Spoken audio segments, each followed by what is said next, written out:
Warahmatullahi wabarakatuh. Nama saya Ivan Bontor Banadotama. Di sini saya akan menjelaskan presentasi saya tentang sistem operasi.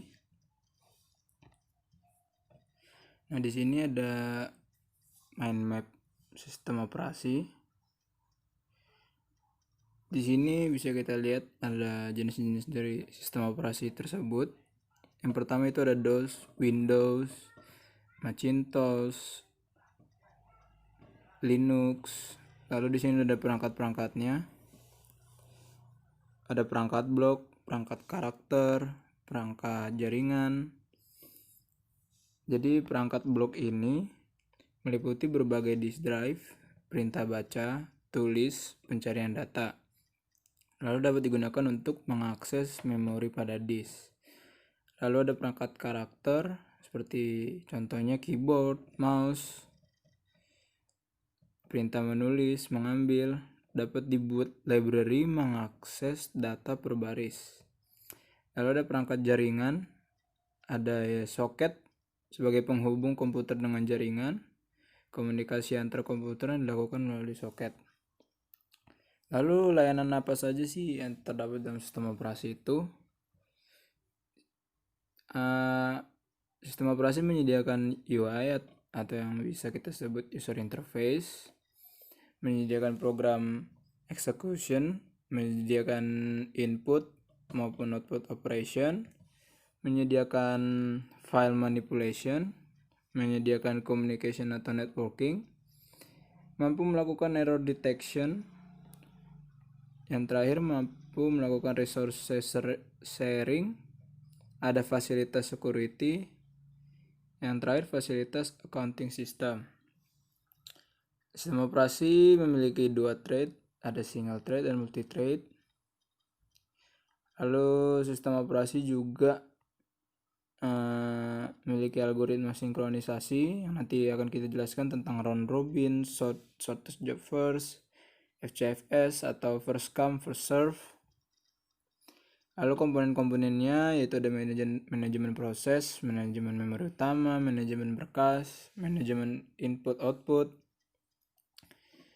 manajemen penyimpanan sekunder, jaringan, sistem proteksi, dan command interpreter system. Lalu di sini tujuan sistem operasi itu ada pastinya agar efisiensi, mudah, dan kemampuan untuk berkembang.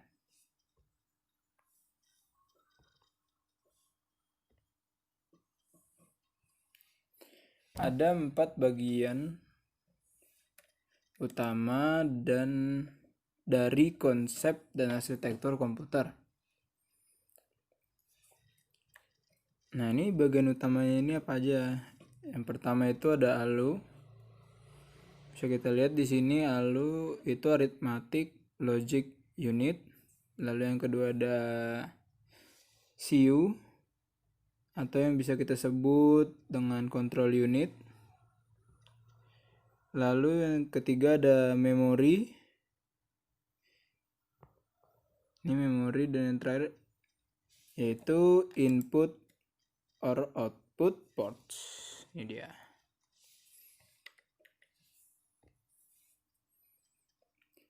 Nah, di sini ada jenis-jenis arsitektur komputer.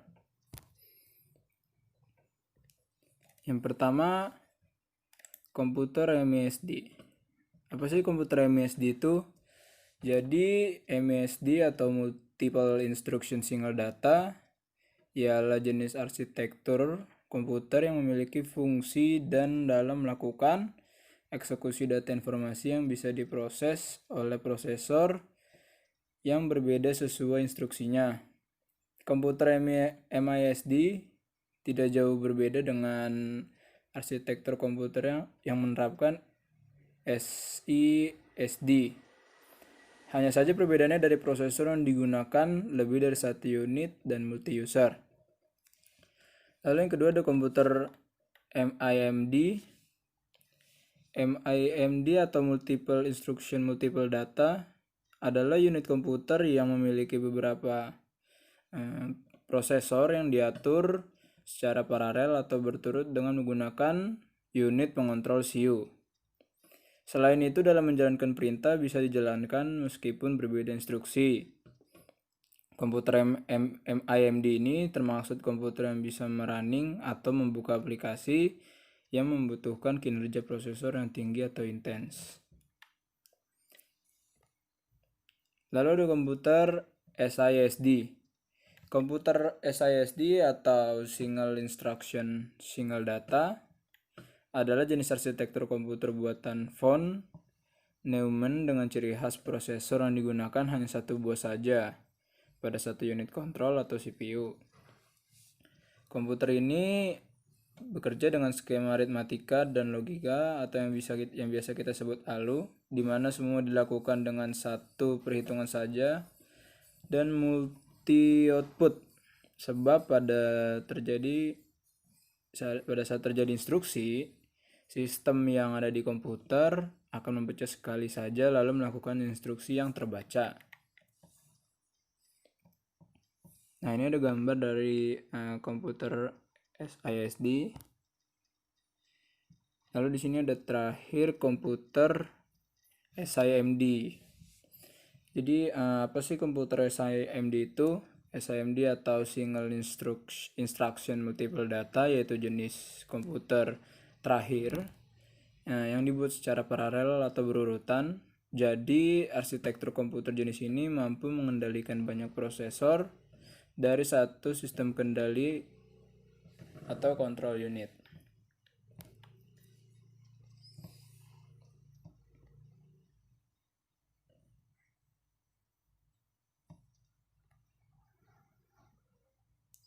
Fungsi arsitektur komputer.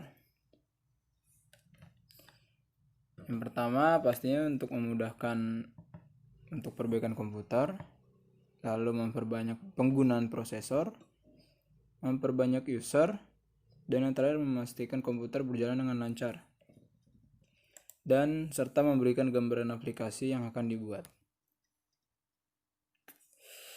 Proses penjadwalan prosesor. Pengertian dari proses penjadwalan prosesor merupakan kumpulan kebijaksanaan dan mekanisme di sistem operasi yang berkaitan dengan urutan kerja yang dilakukan sistem komputer. Penjadwalan bertugas memutuskan hal-hal berikut. Yang pertama, proses yang harus berjalan. Lalu yang kedua, kapan dan selama berapa lama proses berjalan. Sasaran utama penjadwalan proses adalah optimasi kinerja sistem komputer menurut kriteria tertentu. Kriteria untuk mengukur dan optimasi kinerja penjadwalan adalah sebagai berikut. Yang pertama, deal fairness. Proses-proses diperlakukan sama, yaitu mendapat jatah waktu layanan pemrosesan yang sama, dan tidak ada proses yang tidak kebagian layanan pemroses sehingga mengalami starvation. Nah, lalu yang kedua ada efisiensi. Efisiensi atau utilitas pemroses dihitung dengan perbandingan waktu sibuk pemroses dengan total waktu operasi sistem komputer secara keseluruhan. Sasaran penjadwalan agar memproses tetap dalam keadaan sibuk sehingga efisiensi sistem komputer mencapai nilai maksimum. Lalu di sini ada yang ketiga, waktu tanggap. Waktu tanggap berbeda untuk sistem interaktif dan sistem waktu nyata. Sistem interaktif, waktu yang dihabiskan dari saat karakter terakhir dari perintah dimasukkan oleh program atau transaksi sampai hasil pertama muncul di perangkat masukan keluaran seperti layar. Lalu ada sistem waktu nyata. Pada sistem waktu nyata, waktu tanggap didefinisikan sebagai waktu dari saat kemunculan suatu kejadian sampai instruksi pertama rutin layanan terhadap kejadian dieksekusi. Lalu ada waktu tanggap atau yang bisa kita sebut dengan response time. Lalu yang yang keempat ada turnaround time, yaitu waktu yang dihabiskan dari saat proses atau job mulai masuk ke sistem sampai proses itu diselesaikan sistem. Waktu yang dimaksud adalah waktu yang dihabiskan proses berada di sistem diekspresikan sebagai penjumlahan waktu eksekusi dan waktu menunggu dari proses, yaitu turnaround time sama dengan waktu eksekusi ditambah waktu menunggu. Sesuai penjadwalan adalah meminimalkan turnaround time. Lalu yang terakhir ada throughput. Throughput adalah jumlah kerja yang dapat diselesaikan selama satu selang atau unit waktu. Cara untuk mengekspresikan throughput adalah dengan jumlah proses atau job pemakaian dapat dieksekusi dalam 1 menit atau interval waktu tertentu. Sasaran penjadwalan adalah memaksimalkan jumlah job atau proses yang dilayani per satu interval waktu. Lalu di sini ada tipe-tipe penjadwalan. Tipe-tipe penjualan dari proses sistem ini itu ada penjadwalan jangka panjang, jangka menengah, dan jangka pendek.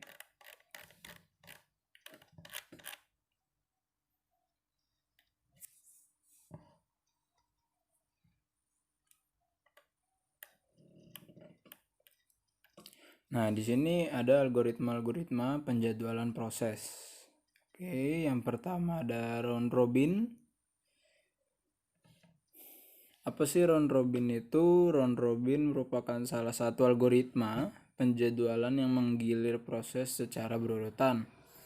Dalam algoritma ini, setiap proses akan mendapatkan waktu dari CPU yang kita sebut dengan time quantum. Time quantum adalah satuan waktu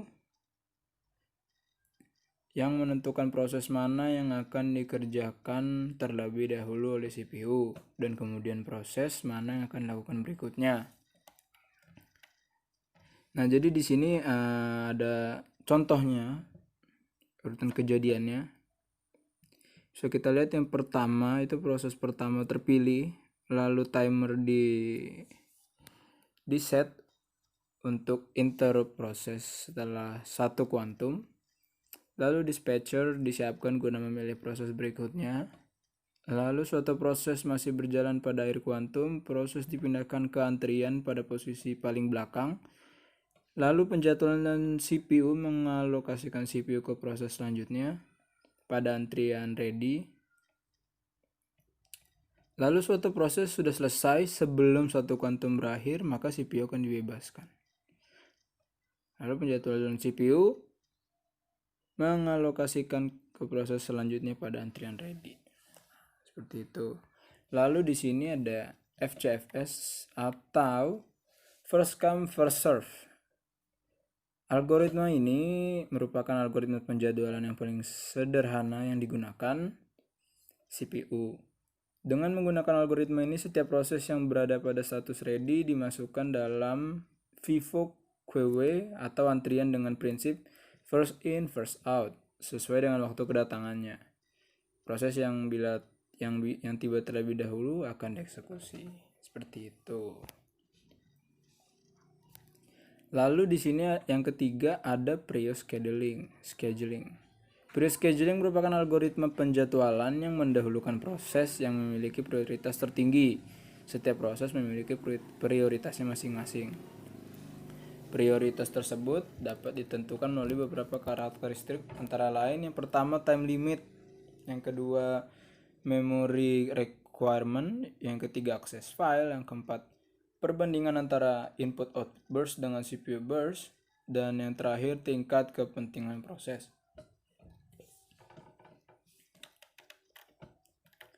Lalu yang keempat ini bisa kita lihat contoh dari priority scheduling. Nah, ini durationnya 6, ada yang 8, ada yang 7, ada yang 3. Nah, jadi ini sesuai dengan prioritasnya. Siapa yang punya prioritas tertinggi maka dia didahulukan, seperti itu.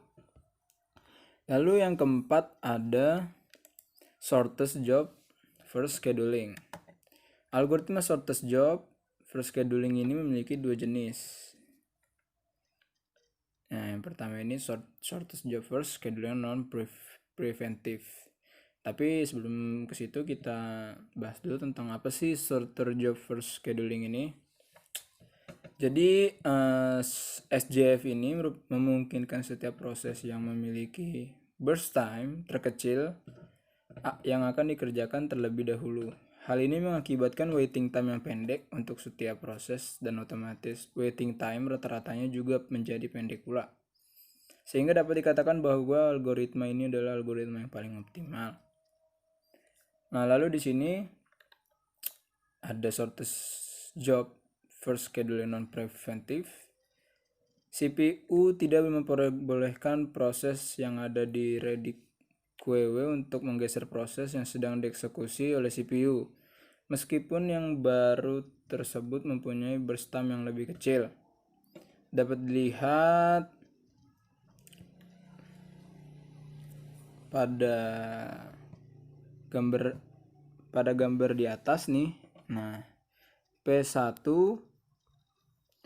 datang di awal dengan burst time 7 kan, lalu dan tetap berlanjut sampai akhir proses P1.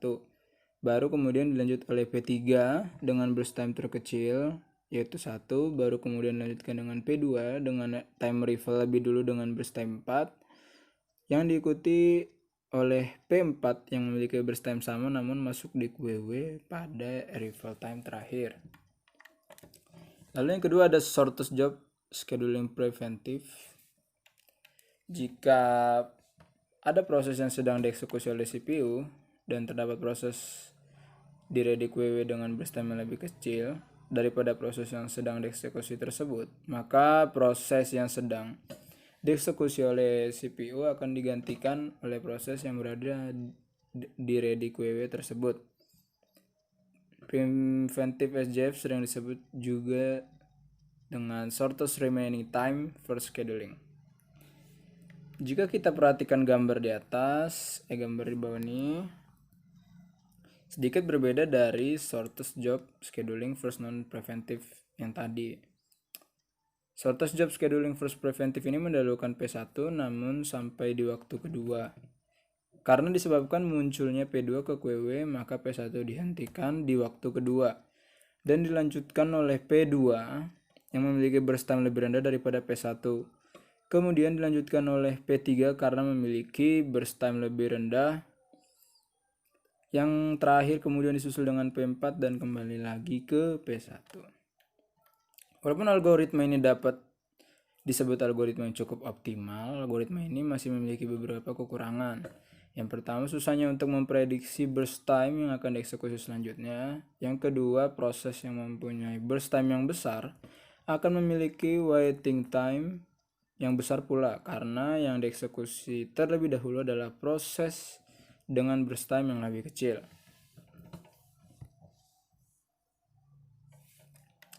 Lalu di sini ada multiple QW. Apa sih multiple QW ini? Ini merupakan ide dasar dari algoritma yang berdasarkan pada sistem prioritas proses. Prinsipnya, jika setiap proses dapat dikelompokkan berdasarkan prioritasnya, maka akan didapati QW seperti pada gambar berikut. Nah, ini dia gambarnya. Hal ini dapat dilihat bahwa seolah-olah algoritma dengan prioritas yang dasar membentuk suatu QW berdasarkan prioritas proses, di mana setiap QW akan berjalan dengan algoritma FCFS yang sebelumnya sudah kita bahas, dan dapat diketahui bahwa algoritma FCFS memiliki banyak kelemahan.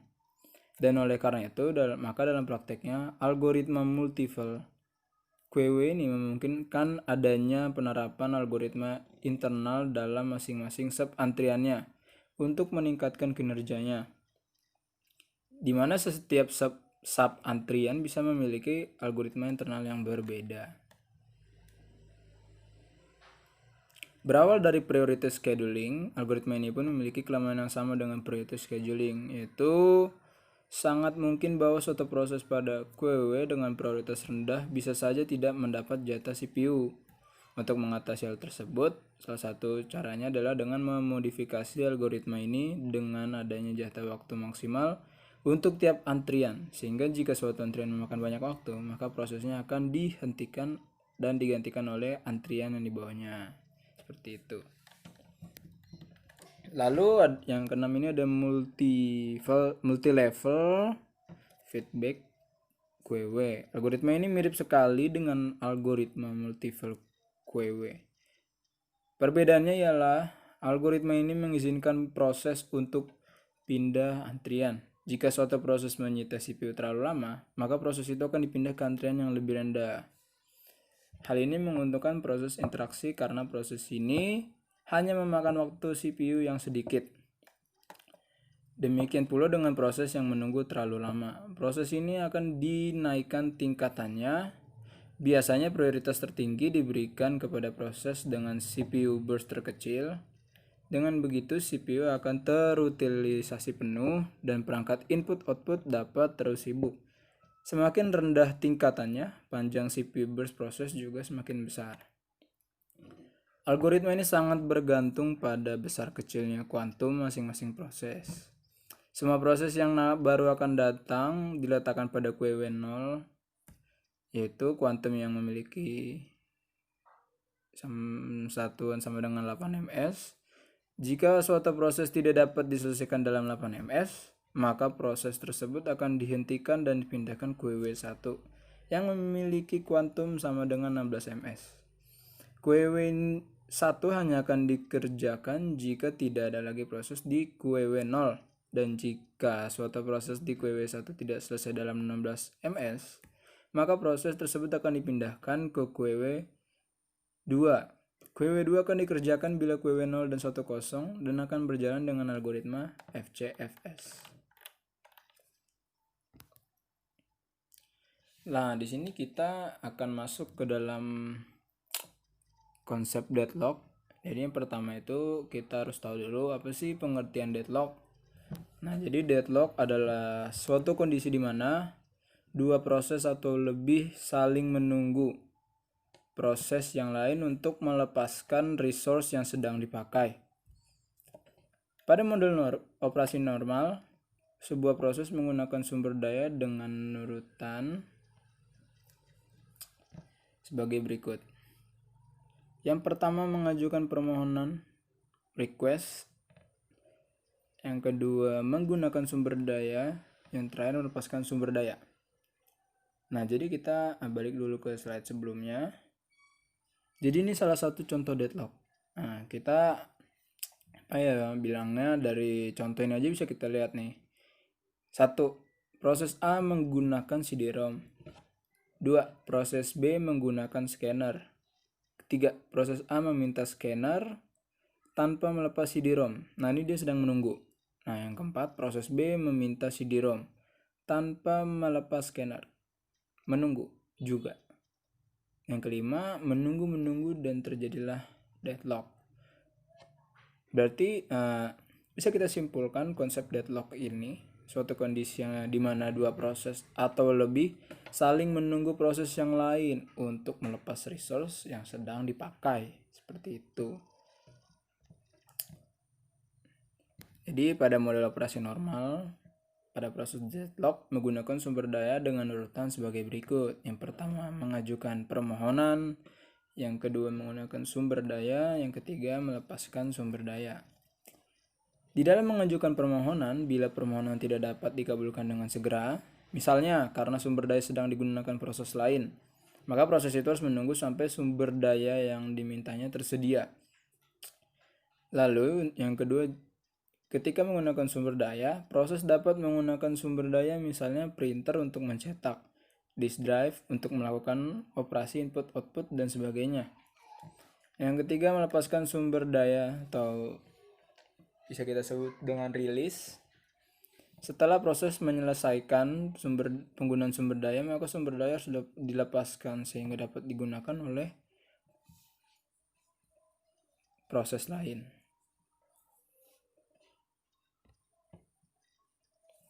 Penyebab deadlock. Yang pertama ada mutual exclusion. Apa sih mutual exclusion itu? Hanya ada satu proses yang boleh memakai sumber daya dan proses lain yang ingin memakai sumber daya tersebut harus menunggu hingga sumber daya tadi dilepas atau tidak ada proses yang memakai sumber daya tersebut. Yang kedua artinya hold and wait. Artinya tahan dan tunggu. Proses yang sedang memakai sumber daya boleh meminta sumber daya lagi. Maksudnya menunggu hingga benar-benar sumber daya yang diminta tidak dipakai oleh proses lain. Hal ini dapat menyebabkan kelaparan sumber daya sebab dapat saja sebuah proses tidak mendapat sumber daya dalam waktu yang lama. Yang ketiga, no preemption. Artinya sumber daya yang ada pada sebuah proses tidak boleh diambil begitu saja oleh proses lainnya. Untuk mendapatkan sumber daya tersebut maka harus dilepaskan terlebih dahulu oleh proses yang memegangnya. Selain itu, seluruh proses menunggu dan mempersilakan hanya proses yang memiliki sumber daya yang boleh berjalan. Yang terakhir ada circular wait. Kondisi seperti rantai yaitu sebuah proses membutuhkan sumber daya yang dipegang proses berikutnya. Lalu di sini ada penanganan deadlock. Terdapat 4 cara untuk menanganinya. Yang pertama dengan mengabaikan masalahnya. Yang kedua mendeteksi lalu memperbaiki. Yang ketiga menghindari. Dan yang keempat pencegahan.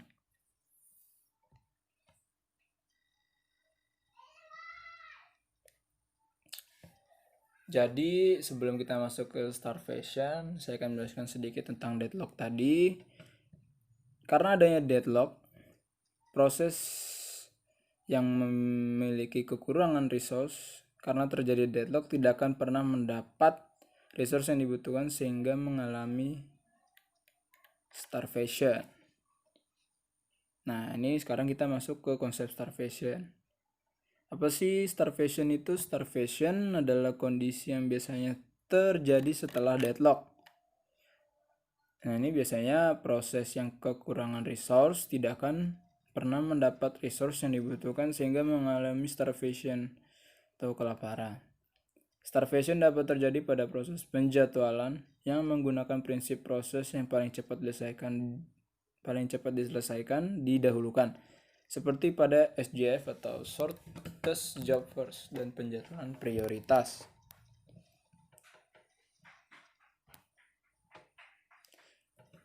Penyebab terjadi starvation yang pertama itu karena adanya deadlock dan tanpa adanya deadlock. Jadi penyebab terjadi starvation ini bisa karena ada deadlock, bisa juga karena tidak. Nah, kalau karena adanya deadlock, proses yang kekurangan resource tidak akan pernah mendapat resource yang dibutuhkan. Jadi dia kelaparan. Nah, makanya dia mengalami starvation. Lalu kalau tanpa adanya deadlock, hal ini ketika terdapat kesalahan dalam sistem sehingga terjadi ketimpangan dalam pembagian resource. Satu proses selalu mendapat resource, sedangkan proses yang lain tidak pernah mendapatkannya. Nah, ini juga bisa menyebabkan terjadinya starvation. Lalu kita masuk ke dalam prinsip kerja software. Software bekerja dengan menggunakan kode mesin yang dapat membuat instruksi untuk melakukan perhitungan, logika, input maupun output, aritmatika kepada prosesor. Sekarang, bahasa pemrograman rendah atau low level language, misalnya assembly, digunakan menjadi alternatif untuk membuat kode mesin karena lebih mudah dibaca, namun tetap mengutamakan kedekatan terhadap instruksi hardware. Selain itu, software sudah dapat dibuat menggunakan komputer itu sendiri tanpa menggunakan mesin. Lalu ada switchboard. Bahasa mesin umumnya digunakan untuk membuat firmware, misalnya BIOS. Kemudian dikembangkan dalam bahasa pemrograman tinggi. high level language, dan ada yang dapat bekerja tanpa compiler, misalnya pemrograman web seperti HTML, CSS, JavaScript, PHP, hingga pemrograman tinggi multiguna seperti Python yang menggunakan interpreter atau proses instruksi prosesor langsung tanpa kompilasi. Jadi sekarang kita masuk ke dalam prinsip kerja hardware. Dalam bahasa Indonesia, hardware biasa juga disebut sebagai perangkat keras yang merupakan kumpulan beberapa elemen atau komponen komputer fisik yang menyusun suatu sistem komputer. Secara keseluruhan, hardware ini terbagi menjadi 3 kelompok. Cara kerjanya menjadi 3 kelompok, yaitu ada input, proses, maupun output. Nah, yang pertama ini input hardware.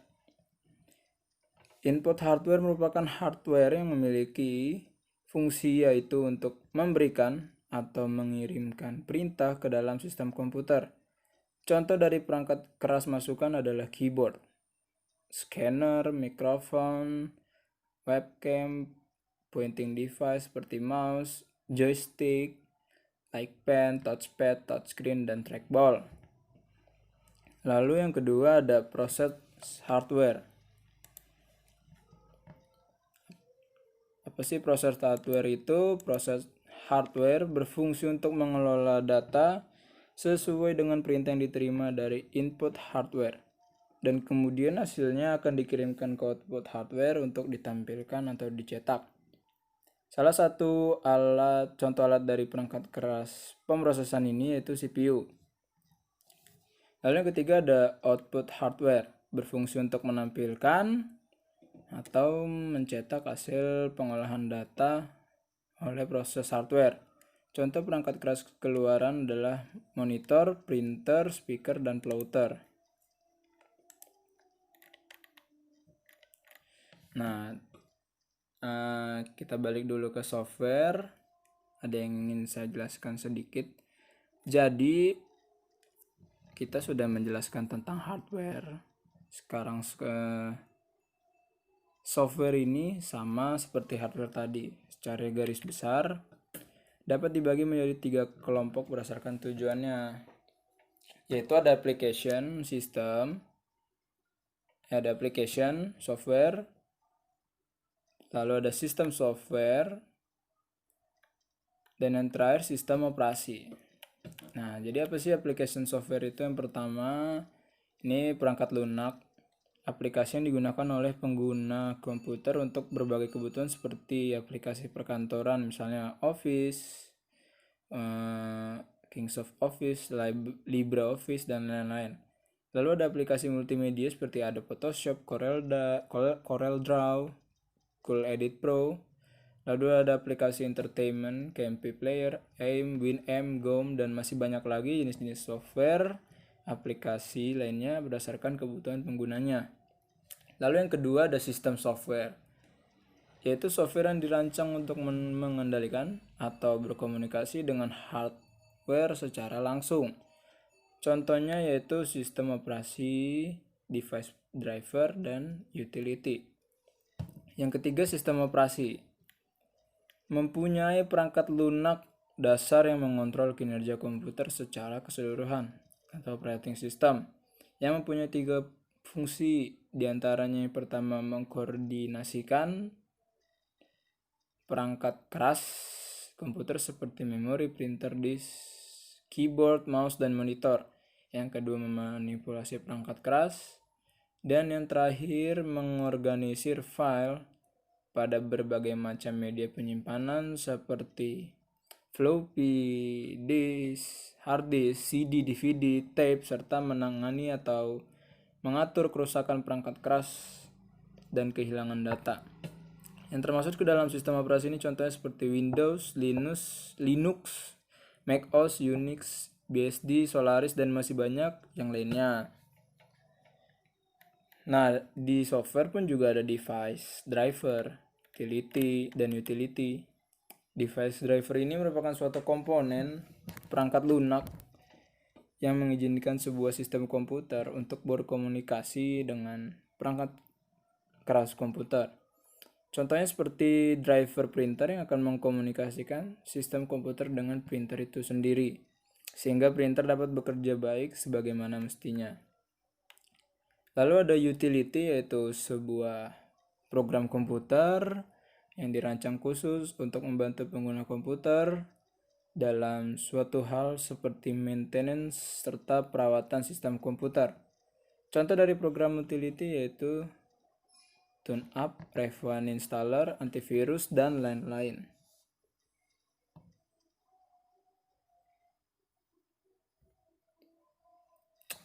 Sekian presentasi dari saya. Kurang lebihnya mohon maaf. Assalamualaikum warahmatullahi wabarakatuh.